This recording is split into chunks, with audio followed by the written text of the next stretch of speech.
இப்போ நம்ம கடுகு பொங்கல் செய்கிறதுக்கு தேவையான பொருட்களை பார்க்கலாம்.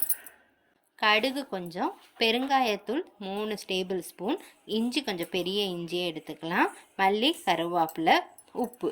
இப்போ நம்ம ஸ்டவ்வை ஆன் பண்ணிக்கிட்டு குக்கரை வச்சுக்கலாம். இன்றைக்கி நான் 400 கிராம் பச்சை அரிசி குருணையில் கடுகு பொங்கல் செய்ய போகிறேன். அதுக்கு நம்ம 150 கிராம் கடலை எண்ணெயை சேர்த்துக்கலாம். எண்ணெய் நல்லா காஞ்சதுக்கப்புறம் ஒரு வெங்காயத்தை போட்டு பச்சை வாசனை நம்ம எடுத்துக்கலாம். நம்ம ஸ்டவ்வை லோ ஃப்ளேம்லேயே வச்சுக்கலாம். லோ ஃப்ளேம்லேயே வச்சுட்டு எண்ணெய் நல்லா காஞ்சதுக்கப்புறம் முதல்ல நம்ம கட் பண்ண வச்சுருந்த இஞ்சியை சேர்த்துக்கலாம். இஞ்சி நல்லா பொன்னிறமாக வறுத்ததுக்கப்புறம் கடுகை நம்ம சேர்த்துக்கலாம். கடுகு நல்லா பொரிஞ்சதுக்கப்புறம் நம்ம மல்லி, கருவேப்பிலை, பெருங்காயத்தூள், உப்பு நம்ம எல்லாத்தையுமே சேர்த்துக்கலாம். சேர்த்து நல்லா கலக்கி விட்டுக்கலாம்.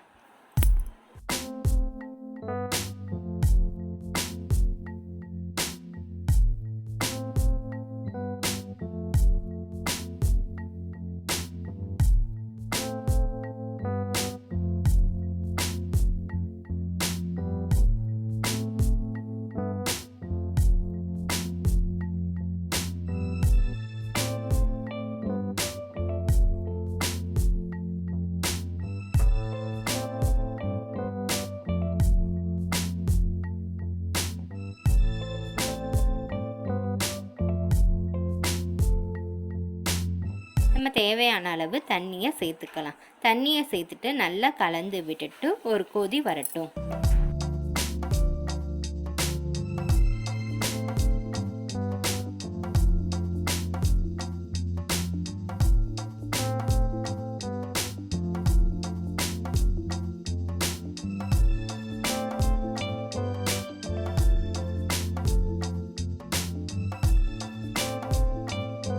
நம்ம எடுத்து வச்சுருந்த அரிசியை நல்லா கழுவி எடுத்து வச்சுக்கலாம். தண்ணி ஒரு கொதி வந்ததுக்கப்புறம் அரிசி அதில் சேர்த்து எல்லாத்தையுமே நல்லா கலந்து விட்டுட்டு லோ ஃப்ளேமில் கொதி வந்ததுக்கப்புறம் குக்கர் விசிலை வச்சு மூடி ஒரு 3 விசிலை மட்டும் விட்டுக்கலாம்.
விசில் வந்ததுக்கப்புறம் ஸ்டவ்வை ஆஃப் பண்ணிக்கலாம். ஆஃப் பண்ணிவிட்டு கொஞ்சம் நேரம் ஆறுனதுக்கப்புறம் குக்கர் மூடியை திறந்து பார்க்கலாம். இப்போ நம்ம எல்லாமே நல்லா கலந்து விட்டுக்கலாம். நம்மளோட ஈஸியான சிம்பிளான கடுகு பொங்கல் ரெடி ஆயிடுச்சு. Easy and simple and taste விதம் சூப்பராக இருக்கும்.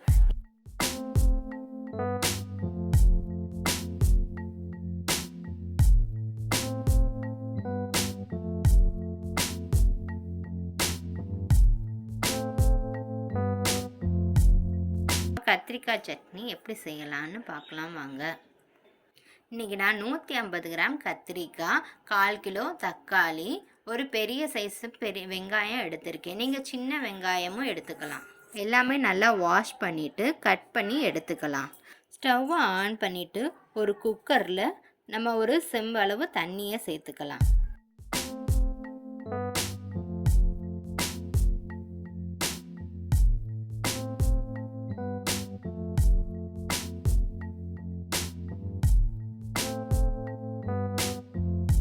தண்ணி சூடானதுக்கப்புறம் நம்ம கட் பண்ணி வச்சுருந்த காய்கறி எல்லாத்தையும் சேர்த்துக்கலாம்.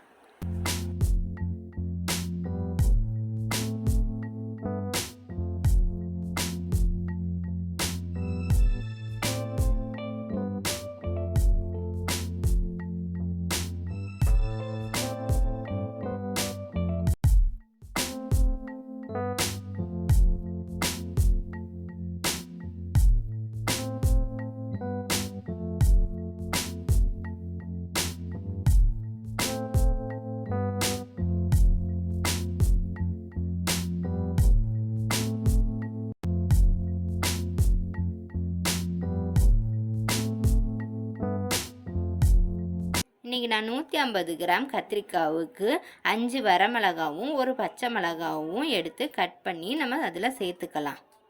இப்போ நம்ம தேவையான அளவு உப்பு சேர்த்துக்கலாம். உப்பு சேர்த்துட்டு நம்ம எல்லாத்தையுமே நல்லா கலந்து விட்டுக்கலாம். கலந்து விட்டுட்டு ஒரு 3 டேபிள் ஸ்பூன் அளவு பெருங்காயத்தூளை சேர்த்துக்கலாம். பெருங்காயத்தூள் நிறைய சேர்க்கும் போது கத்திரிக்காய் சட்னி ரொம்ப நல்லா வாசனையாக இருக்கும். உங்களுக்கு கத்திரிக்காய் சட்னி புளிப்பாக வேணும்னா நீங்கள் கொஞ்சம் புளியை கூட சேர்த்துக்கலாம். இன்றைக்கி நான் புளியை சேர்க்கலை. உங்களுக்கு வேணும்னா நீங்கள் புளியை சேர்த்துக்கலாம்.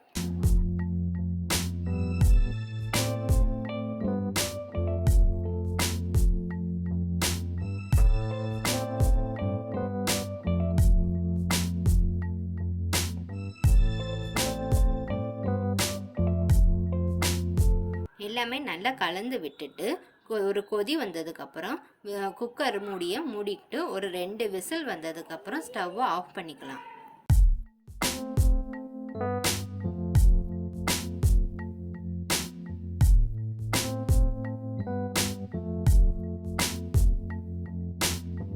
இப்போ எல்லாமே நல்லா வெந்துருச்சு. வெந்ததுக்கப்புறம் நம்ம காய் தனியாக தண்ணி தனியாக எடுத்து ஆற வச்சுக்கலாம். நல்லா ஆறுனதுக்கப்புறம் காயை மட்டுமே மிக்ஸி ஜாரில் கொரகொரப்பாக சேர்த்து அரைச்சிக்கலாம்.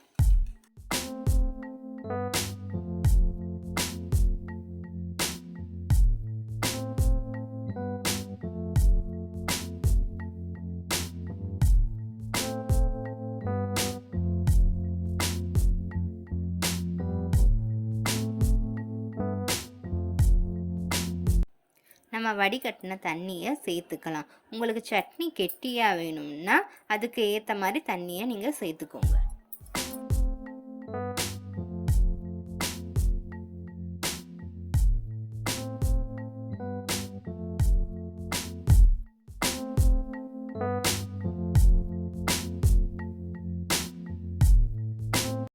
இப்போ எல்லாத்தையுமே நல்லா கலந்து விட்டுட்டு நம்ம தாளித்து விட்டுறலாம்.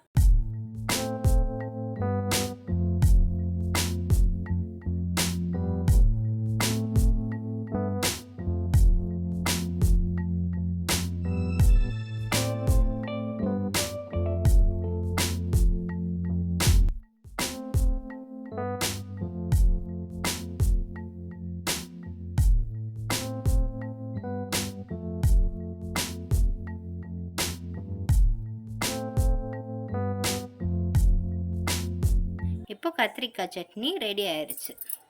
கடுகு பொங்கல் கத்திரிக்காய் சட்னி டேஸ்ட் சூப்பராக இருக்கும். நீங்களும் வீட்டில் ட்ரை பண்ணி பாருங்கள்.